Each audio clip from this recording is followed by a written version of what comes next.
Welcome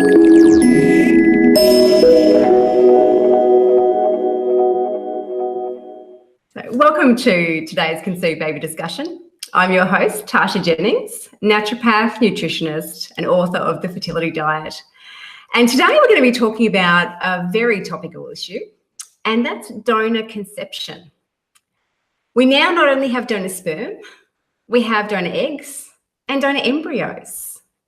In a previous episode, I spoke with Louise Johnson and Karen Hammerberg from the government body VARTA about legalities and your rights and options around donor conception.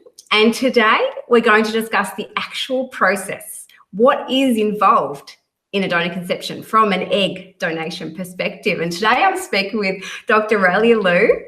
Raelia graduated from medicine at Monash University with honours and later trained as a gynaecologist and obstetrician at Royal Prince Alfred Hospital in Sydney. Raelia went on to complete her Masters of Medicine in Reproductive Health Science and Human Genetics at the University of Sydney and graduated from a Doctorate of Philosophy in the area of preconception health promotion and reproductive genetics in 2016. And her PhD research commenced at the University of Sydney and completed in Cambridge, UK. Now, as a qualified specialist obstetrician and gynaecologist, Raelia undertook further RANZCOG, Royal Australian and New Zealand College of Obstetricians and Gynaecologists accredited certification in reproductive endocrinology and infertility, CREI training.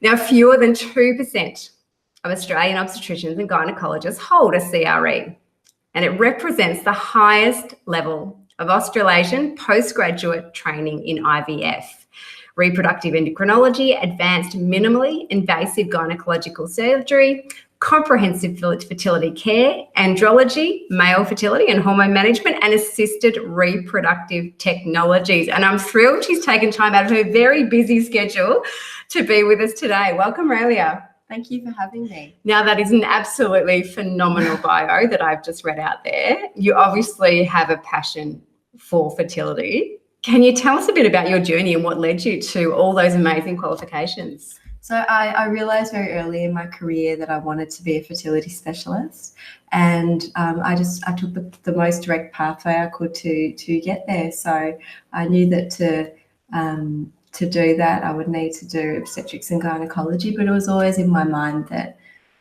kind of helping people conceive was where my passion lay. Yeah. And I did my Masters of Reproductive Medicine while I was a resident studying to be a junior doctor, but studying to be a generalist. And then I went on and did my specialisation in obstetrics and gynaecology, finishing my Masters at the same time and commencing my PhD, and subsequently went on and did the CREI, which is it's an extra 3 years, so it makes a 6-year qualification for gynaecology into a 9-year one. That's a long time to be studying for 9 years. Yeah, but look, the reason I wanted to do the CREI was I wanted to be the best fertility specialist I could be.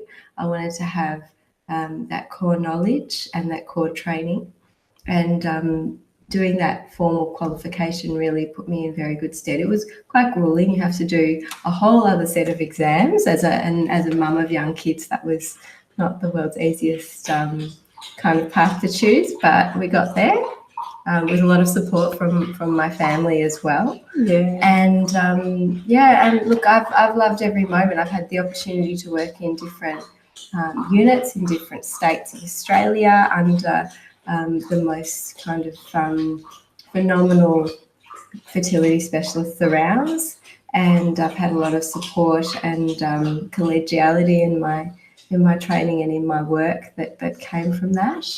And I've gone on to be more involved in that organisation and write guidelines and be involved in a lot of kind of collegial discussion about where our kind of area of medicine is going. So it's been a wonderful journey for me. Yeah, obviously more of a calling for you than a career almost. It's something you were really drawn to. It has been a calling, and it is every day. I mean, I enjoy going to work every day. I enjoy helping couples and helping women every day, be it through fertility preservation and setting of either sometimes a medical diagnosis, sometimes the fact that not everybody is ready to have a family when the biological clock starts ticking, and to try and give the maximum reproductive options for women for the future, whether it be through simple fertility treatments and kind of working with others like yourself to kind of optimise natural fertility and try and make it happen if it's a little bit of an uphill battle. And then using also the most advanced technologies at the other end of the spectrum to ensure that, you know, women and couples have the gentlest and most straightforward IVF journey if that's what's needed.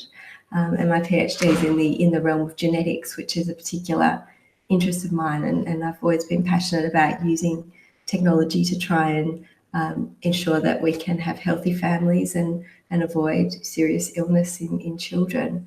Yeah. So that's my gig. Oh, excellent. Obviously, the technology has come a long way, and as you said, they're maximising people's options. And I guess today we're here to talk about egg donation. Yeah, absolutely. And so, I mean, can we talk a bit to that? When would someone seek out egg donation and use egg donation? So, look, I think women don't use egg donation as a first choice. It's nobody's first choice to use a donor egg. So it's important to appreciate that when women do come to egg donation, they come from a difficult place, be it that they've gone through an early menopause or premature ovarian failure, or sometimes that they've gone through an IVF journey that's been unsuccessful with their own eggs. And you can come to that place with, you know, quite a lot of hurt and kind of hopes that have been really dashed. And usually I would say the most common situation is that someone like myself would talk to a patient and raise the issue of egg donation, as opposed to the patient coming requesting egg donation. Yeah, no, fair enough. So it's more for mature age women or people who obviously unviable eggs for whatever reason, they aren't able to use their own eggs. It might also be younger women who've had a history of cancer and had chemo, or have needed for surgical reasons to have treatments that have been really detrimental to their egg count. Like, for example, some women have really severe endometriosis that can really ravage the ovarian reserve. So there's a really kind of broad spectrum of women who come to egg donation, but the process is the same. Yeah. So when we talk about the process, what is the process? So in step one, the egg donor. Yeah. How do you seek one out yourself? How do you go about finding an egg donor? Everybody is different. So some women have a clear person in their life who might be an egg donor, and sometimes people offer.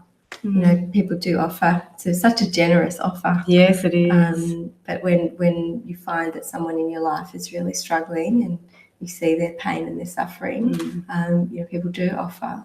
And a lot of my patients who use a known donor, which is probably the most common way I treat patients directly with egg donation here in Australia and in Victoria where I practice, it's usually a friend or a relative who's the donor. And it's usually a situation where it's a second line kind of treatment for that patient. Yeah. It's a difficult decision on both parts, isn't it? It's a big decision. And in our environment, the donor needs to go through quite a significant pre-treatment workup, including counselling in Victoria with an RANZCOG counsellor, specifically qualified fertility counsellor. And the donor has to really understand not only the medical aspects of care, but also the Victorian legislation, which you mentioned you went through with Karen and Louise in a previous episode. Yeah, we talked about, I guess, legislation and your rights and options. Yeah. So with egg donation, just like sperm donation, the donor is a donor. They're not a co-parent. And in terms of rights to kind of parental, I guess, privileges, they don't have those, even if they are known to the recipient. And so it's really important to understand that and to make sure everybody is on board and comfortable, because really with known donation, it's a relationship that you can't erase, and it's there for life. And we want to make sure that it's the right decision for everyone involved. So that's the most common, at least here in Victoria. Yeah. What about if we don't have a known donor? What about getting an unknown donor or a stranger to donate? How do we go about doing that? Yeah, so look, the difficulty in our environment, I mean, our environment from a legislative point of view is the way it is for a reason, and that's that our kind of society and authorities have some concern that in an environment of commercial egg donation, like happens in other countries, like happens in places like America, that it might be a environment that leads to the exploitation of women in lower socioeconomic status, and that's considered a risk. And it is a risk, and we've seen situations around the world where bad things do happen when there's an imbalance of power. And that's really the reason why our legislation is restrictive. I'm not saying I fully agree with it, but that's the reason. I understand why it is the way it is. But in terms of the process of egg donation, it's not as easy as sperm donation in terms of the physical process. In order to become an egg donor, you really have to go through an IVF-style treatment yourself, which involves the use of injectable medications that can cause discomfort and side effects for 2 to 3 weeks. And then subsequently you have to have an egg collection procedure, which is generally done in an operating theatre under an anaesthetic by a doctor. So it's quite involved to go through. And not everybody would put their hand up to do that for a stranger. While you might put your hand up to do that for a friend or someone close to you, you wouldn't necessarily expect that there'd be kind of doors being knocked down for, by people wishing to donate eggs for a stranger. We do see egg donation, and I personally believe this will happen more and more from women who have electively in their fertility plan frozen eggs for themselves, and then completed their family without using all of those eggs. And that's a really nice altruistic pathway to donation. And I've had lots of patients who I've helped to freeze eggs who've said to me that if I don't use these myself, I'll donate them. So I know that that's something that's going to become more and more of a kind of women helping other women into the future to create more babies, both for ourselves by being proactive and also for others by being altruistic. So I see that as an evolution of egg donation that will happen. But egg freezing technology is still pretty new, and while it's growing and really important, it's not an immediate source of a donor egg for most people. So a lot of people still do travel internationally for an egg donor. And a lot of people do commercially compensate egg donors in legislative environments overseas where that is legal, and it's a very well-trodden path in places like America and places like Europe, and places like South Africa, and there's different options that people do take up. The downside of donation overseas is that the donation tends to be anonymous. And we know from studies looking at outcomes for donor-conceived offspring, children and subsequently adults who are donor-conceived, that can be a source of pain and regret for those individuals. At the time, it can seem like a good thing. Some people think it's a good thing to have a secret and to have a kind of non-disclosed donation, but the thing is that if it does come out in the future and individuals do find out that it's happened, it can be, kind of a source of conflict within families. And I always encourage very open disclosure of donor conception. I kind of feel like if it's not a secret, it's not a shame. And children accept the donor kind of backstory as just part of their story. Children don't,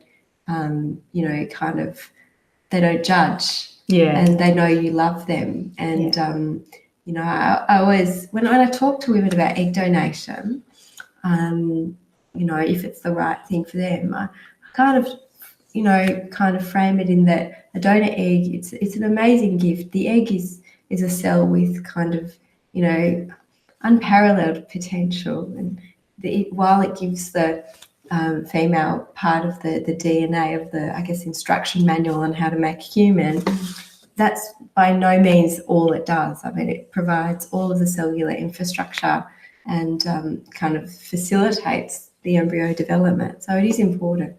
But having said that, every molecule of a baby's body comes from the mother, from nutrition, and from the mother's body, and not from the donor.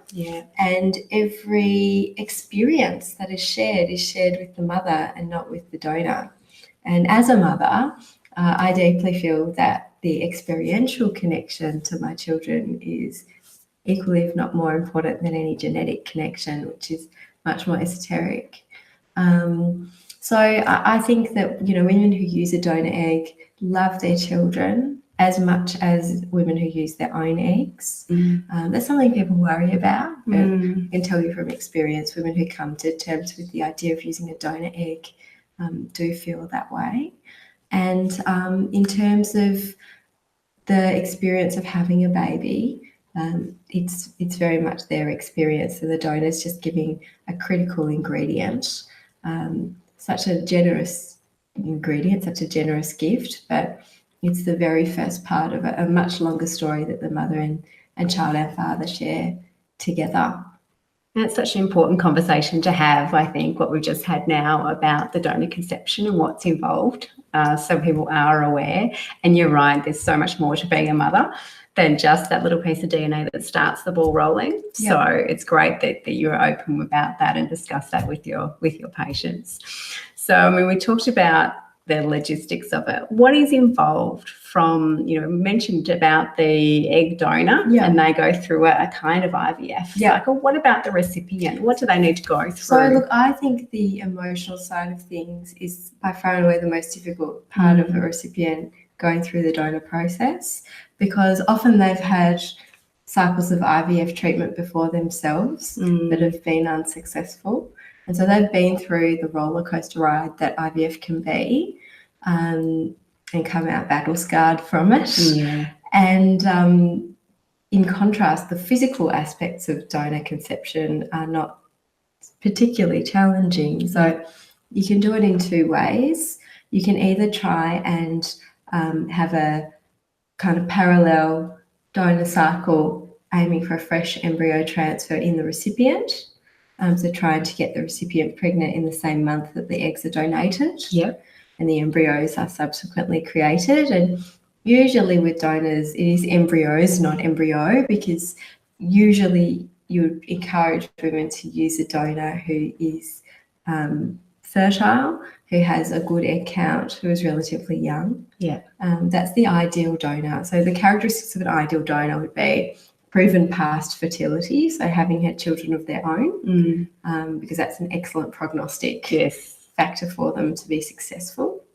Having a good egg count, so that one cycle of treatment is really meaningful and gives a lot of eggs in one go, and that way hopefully the donor won't have to do the process more than once. And age, you know, the most fertile person loses their fertility with age. Ideally, a donor should be under 35. I've treated, you know, kind of patients in situations with known donors outside of that criteria. It's not an absolute deal breaker. Like, for example, I've had patients who have been in their 40s and their younger sister's been in their late 30s or early 40s and having a more positive prognosis than the recipient. But it's just that, you know, it is something. IVF is not a silver bullet, and it's not necessarily you know, something that works every time. And really, to set yourself up for success with donor conception, you want to choose a donor who has a really good kind of outcome potential for you. And that really kind of makes the process a lot easier for all involved. Yeah, because IVF is amazing, obviously, but it's only as good as the quality of the egg and the sperm. So obviously that younger donor and that quality egg gives you a better chance of a positive outcome. It does. So you do an egg harvest in the donor. Yeah. And obviously for a fresh cycle, you'd line their cycles up. Would you use medication stimulated cycle for that? No, not the stimulated cycle, but we can use something called an artificial cycle. And an artificial cycle for a recipient of a donor egg, it's really just to prepare the womb to be receptive and repair particularly the endometrium, which is the lining of the womb that the baby implants into to form its placenta, to ensure that that's receptive to implantation. Yeah. And we can do that through sequential exposure to medications, which are hormones, kind of estrogen and subsequently estrogen and progesterone. And that's what happens, by the way, in a natural cycle. It just happens in a rhythm, and the responsible kind of drivers are the central kind of pituitary gland under the control of the hypothalamus and the release of the egg and its little progesterone-making factory of the corpus luteum. But the problem with a natural cycle is that we can only have limited control. And when you're trying to sync up two cycles to be exactly in parallel, that can lead to a mismatch. And in women, our implantation window, when the uterus is receptive for an embryo to implant, is actually quite narrow. So an artificial cycle allows us to be more precise and to line cycles up, in a much more in sync way than the natural cycle can allow.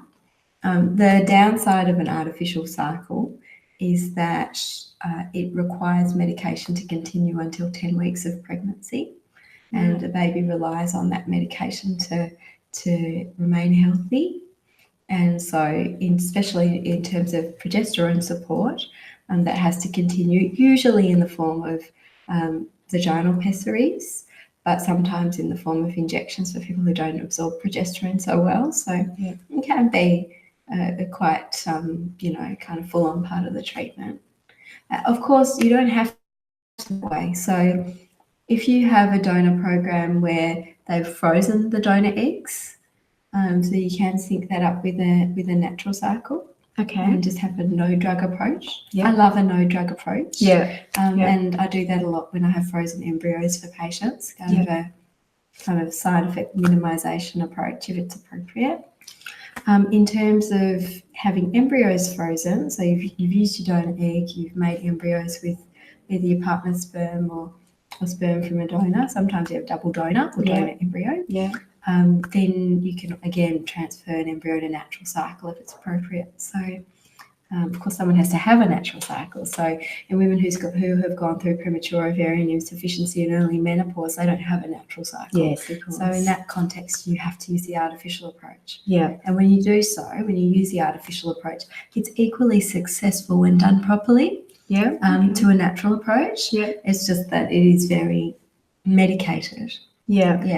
And there's also obviously a time limit on that, is it, for women who are getting older? No, not necessarily from a logical point of view. There's an ethical time limit. Yes, I mean, we don't want to be creating, kind of difficult situations. We don't want to be creating pregnancies in women where that is detrimental to their own health. Yes. And that they're at risk of their life by being pregnant, which we're not necessarily designed to have babies in our 70s, for example. No. And then it also raises concerns about the well-being of the child, kind of creating, there's no legislated line in the sand. There's no legislated particular age where you can't help somebody, even in Victoria, where we are quite kind of, prescriptive about how treatment can be undertaken. But there's kind of an unspoken agreement amongst fertility specialists that the age of 51 in Victoria, and certainly at Melbourne IVF, where I do my IVF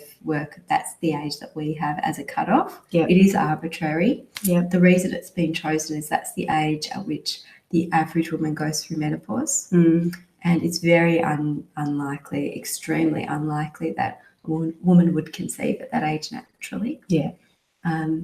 But look, you can argue that men have been having babies into their 50s and 60s for a very long time. And if you're healthy, and we do live a long time now, so people worry about abandoning children to be parentless in their 20s and things like that if something bad happens at an older age. But we do live longer now. We're healthier for longer. And while our biology doesn't allow us to extend our fertile time, our technology can. So it's an area that's grey, I suppose, and society hasn't yet made those decisions about, where should that line be? Is it a firm line, or is it a moving line? I think it is moving at the moment. Yeah, I think the technology is moving faster than we can keep up with it, to know what to do with the technology and how to implement and what the legislation is around that. So, but that sounds like reasonable guidelines is what, the fertility specialists are practicing. Yep. So that would be a frozen embryo cycle. Would that be your preference? Is there any detriment to having, like, people say, oh, fresh versus frozen, the same as fresh veggies versus frozen veggies? Well, actually, the kind of detrimental aspects of kind of fresh embryo transfer aren't really relevant to donor cycles. Yep. Because what we're talking about there is the environment of the uterus in the context of stimulation from an IVF cycle where multiple eggs are collected, the hormones are running super high. Is the lining of the uterus compromised? And we know when we look at it under a microscope, it doesn't look the same as a normal lining from a cycle where one egg is released. It looks quite different. Yeah. And it is there's no clear answer on fresh versus frozen. I did a podcast on my podcast about that. Did you? Oh, I have to send people there as well.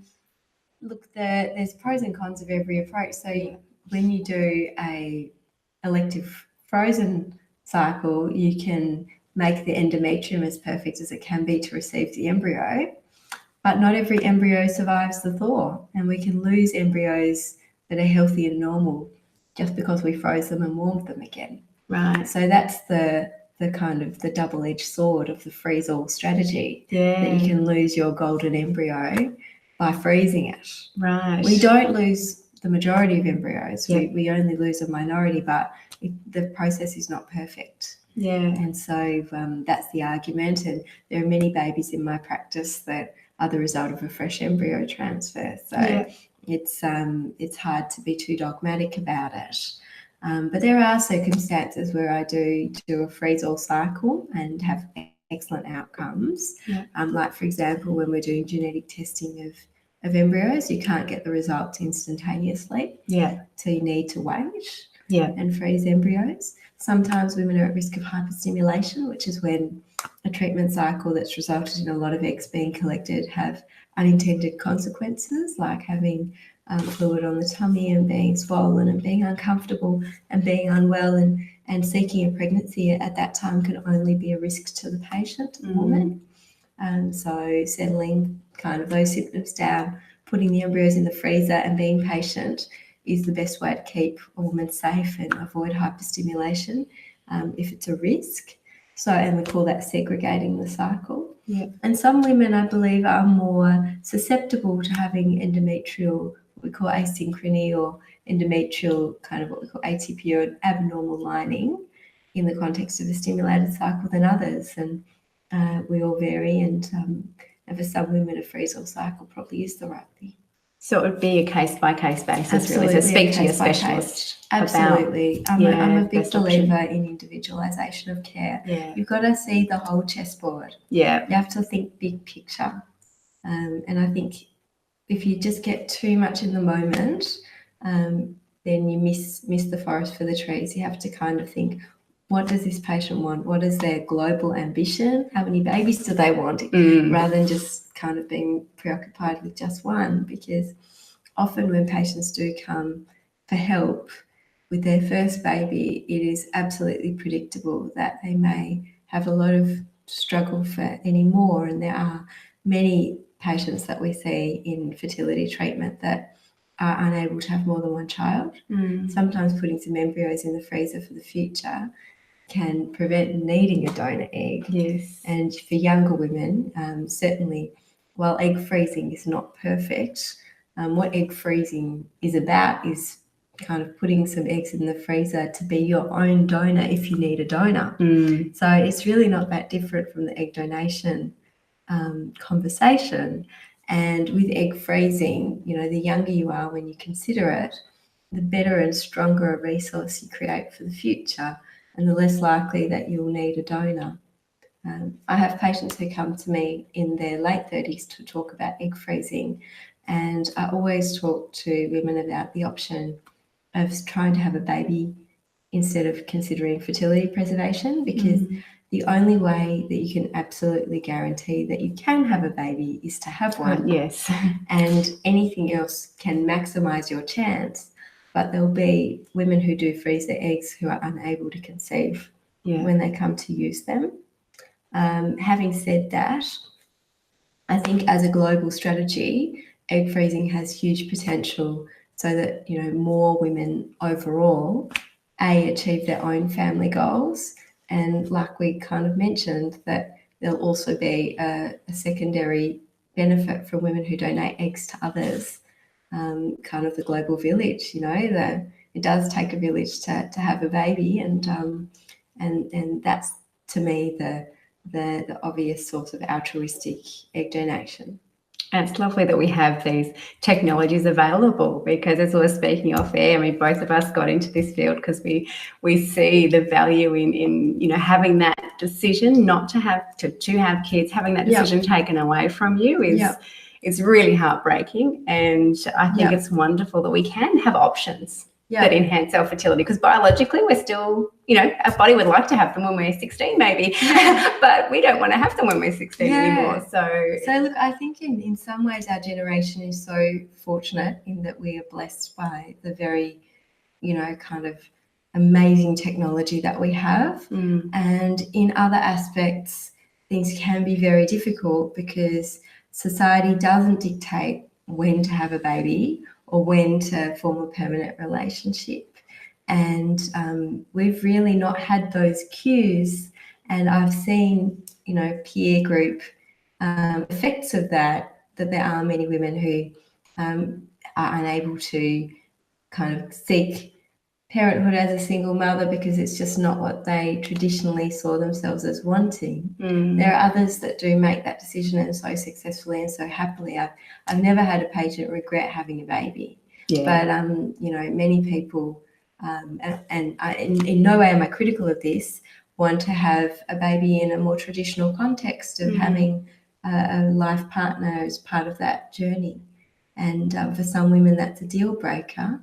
And while they deeply want to become mothers, without that special person in their life to share the parenthood journey with, they just feel that they don't have the ability to go there, both emotionally, financially, in every aspect. And you could also feel, and I think people do feel, that having a baby as a single parent may limit your options for future partnerships, in that it probably does make it more difficult to find someone you're at home looking after your child who you love, but that means you're not out looking for kind of a partner. So it probably does make it a bit more difficult. So it's such a difficult decision.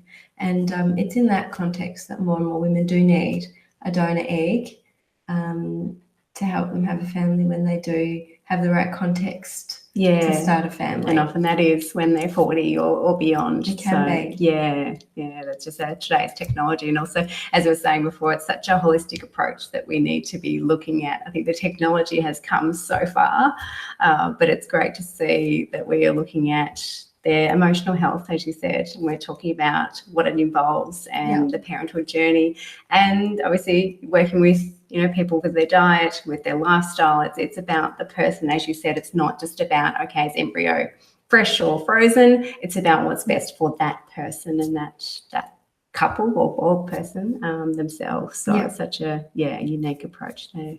100%. And another thing is that we do leave the guys out in the cold, and it's important not to, because the sperm DNA, it's 50% of the equation. So I always say to patients who are seeking treatment with things like egg donation, don't forget the sperm. And it's really important for partner to also optimize lifestyle and diet, and have that 3 months lead time to have the best sperm available for treatment. Same with women who come back to use their own eggs that they've frozen. I always encourage partners to spend a good 3 months optimizing their diet, lifestyle, and general health, because you only get one shot at thawing those eggs and using them, and you want to ensure that there's the best quality sperm involved. Absolutely. So, you know, you don't get a second shot, so you have to work on that a priori. Yeah, and I think they do get left out. Actually, the last webinar I did with Assistant Professor Adam Watkins from the UK, and his research is focusing on the benefits of sperm health, not only for a healthy conception, but for the health of the pregnancy, the growth of the placenta. They're finding sperm has a big role. It's not just the DNA vehicle that we, you know, previously thought it was. So it is so important that they are involved as well. It is. Getting a healthy sperm, because you don't want to be using that egg and then the sperm not be up to the challenge. Yeah, and also, you know, the egg needs to correct DNA damage in sperm. Yeah. And if you offer sperm that doesn't have DNA damage or has minimal DNA damage, because you've had that antioxidant, you know, kind of in your diet and in your lead up with supplements, and you've had you know, healthy lifestyle, ensuring that the sperm's as good as it possibly can be, then you present the egg an easier challenge. And, you know, one of the reasons that, you know, we have more abnormal embryos as we get older is eggs have a very important job to do, and they make mistakes. They're both structurally and metabolically challenged as we do get older. And they've been with us our whole lives. It's a marathon that the egg runs. Yeah. And if you give them a difficult task compared to a more easy task, you know, the difficult task is going to stump the egg more commonly than the easier task. So, of course, optimizing the sperm to me is a no-brainer. Yeah, and I always talk to my patients, I just don't want swimmers. I want Olympic athletes here. Yeah. You know, it's not just about having everything in normal. We want them to be the best we can possibly be. Yeah, because as you said, it lightens the load on the egg. That is, as we try to do with our partners, we mould them and we change them. But yeah, obviously at a biological level, that's what the egg's trying to do. So if we can help with that and present this amazing athlete there, then less work for them to do. So better chance of success. So that's been really an eye-opener for me. I know very little about egg donation myself, apart from just having my friend who saw you and has had a great success with her wonderful baby. Is there anything else you'd like to leave us with that you think is important for people to know if they are either considering or they have been suggested? Yeah, look, I would just say, you know, I'm very encouraging. Well, you know, I think privacy is really important, but I think there are so many women out there who have needed a donor egg and have used a donor egg, and you know, we need to talk about it a little bit more, because often it's behind closed doors. There's a stigma that still lingers and is more associated with it here in Australia than in other places that, you know, kind of I've travelled to and had professional relationships with doctors in places like America, for example, where using a donor egg is much more accepted and is much more mainstream than it's considered here. Women here who use a donor egg really do keep it to themselves, and what that means is that we have headlines in magazines that say so and so pregnant at 50, and we have, you know, and without the mention of a donor egg, and we create this not only you know, barrier to conversation, but we also create these expectations that are, you know, kind of unrealistic for women trying with their own eggs, and it just adds to that, you know, emotional kind of tragedy when IVF doesn't work. And I think it's important for us to own our biology, you know, and not be ashamed of it as women. We are the way we are. It's not anybody's fault if they need a donor egg. It's an amazing thing. Think about what that woman goes through to come to that acceptance, and how badly she wants to be a mother and how much love she has to share with her child. It's an amazing thing to accept. And and I really salute the women who do go down that pathway. They've made a very courageous choice, and I think we should be more open about it and give them the support that they deserve. And I love the way you explained it, that it's just the start of the journey. It's just that little piece that they obviously can't do themselves. So they need that little piece to start the ball rolling, to get that journey going. Yes. And the rest of the journey is theirs. They own that journey. So I think that's a wonderful way of looking at it. It's just the start. Excellent. Well, thank you so much for taking time out of your very busy schedule to be with us today. Thanks for having me. I know you're very much in demand, so it's been a really eye-opening discussion. I'm sure a lot of people have got a lot out of it. Yeah, and I'll give a shameless plug for my podcast, which is called Knocked Up, so you can have a look at that on iTunes. Knocked Up is a podcast of discussing all things fertility, and it's kind of a conversational discussion that I have based on topics that have been raised and requested from my patients in my practice. So feel free to have a listen, and feel free to make any suggestions for future episodes. And we might pop a link to that one we discussed. Sure. So I'll pop a link in the show notes for that as well. So that's Knocked Up, on iTunes. So I'll pop a link on the website for that if you're interested. And also, as always, if you're wanting more information to support you on your journey, visit conceivebaby.com.au. And you can also download the free Your Fertile Pantry checklist at tashiajennings.com.au/checklist. So thank you for joining us again, and I look forward to seeing you next time.